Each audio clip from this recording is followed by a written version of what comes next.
Yol nişanlarını düzgün hərəkətlə öyrənək. Bu rubrikamızda sizə yol nişanlarının 3-cü qrupunu təşkil edən qadağan nişanlarının qüvvədə olma sahəsi barədə bəzi ümumi məlumatlar verəcəyik. Yol nişanlarını öyrədən rubrikanı Azparking təqdim edir. Məhdudiyyətlər nəzərdə tutulan qadağan nişanlarını onların müəyyən etdiyi məhdudiyyətin mahiyyətinə görə iki yarım qrupa bölmək olar. Birinci yarım qrup budur. Yolun konkret kəsiyində məhdudiyyət tətbiq edən qadağan nişanları. 3.1-dən 3.15-ə qədər olan nişanlar, 3.17.1-dən 3.19-a qədər olan nişanlar, 3.34 və 3.35 nişanları.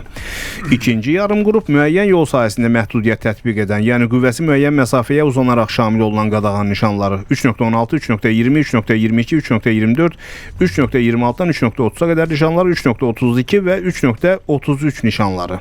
Məhdudiyyətləri ləğv edən qadağan nişanları 3.21, 3.23, 3.25 və 3.31 nişanları yuxarıdakı yarım qrupların heç birinə aid deyil. Çünki onlar məhdudiyyəti ləğv edir. Bu nişanlar qoyulduğu nöqtədə müvafiq məhdudiyyətin başa çatdığını, ləğv olunduğunu bildirir. Qadağan nişanlarından bəziləri yalnız konkret hərəkət iştirakçılarına ünvanlanmış məhdudiyyət tətbiq edir. Belə nişanların qüvvəsi başqa hərəkət iştirakçılarına şamil oluna bilməz. Bəzi qadağan nişanlarının qüvvəsinin müəyyən hərəkət iştirakçılarına şamil edilməməsi nəzərdə tutulur. Həmin istisnanın iki halı var.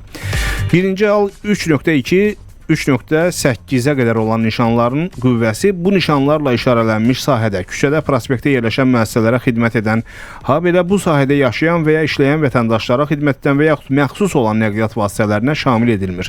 Belə hallarda nəqliyyat vasitələri işarələnmiş sahəyə təyinat yerinə ən yaxın olan yol ayrıcından girib çıxmalıdırlar. İkinci hal isə 3.2 3.28-dən 3.30-a qədər olan nişanların qüvvəsi əlilliyi olan şəxs tanıma nişanı ilə işarələnən nəqliyyat vasitələrinə şamil edilmir.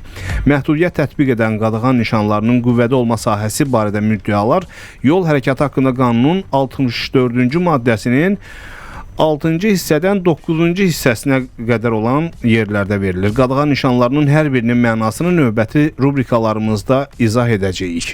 Yol nişanlarını öyrədən rubrikanı Azparking təqdim etdi. Hörmətli sürücülər, bunu bilməlisiniz. Artıq megabayt xərcləmədən mobil tətbiqdən istifadə edə bilərsiniz. Yəni internetiniz bitibsə.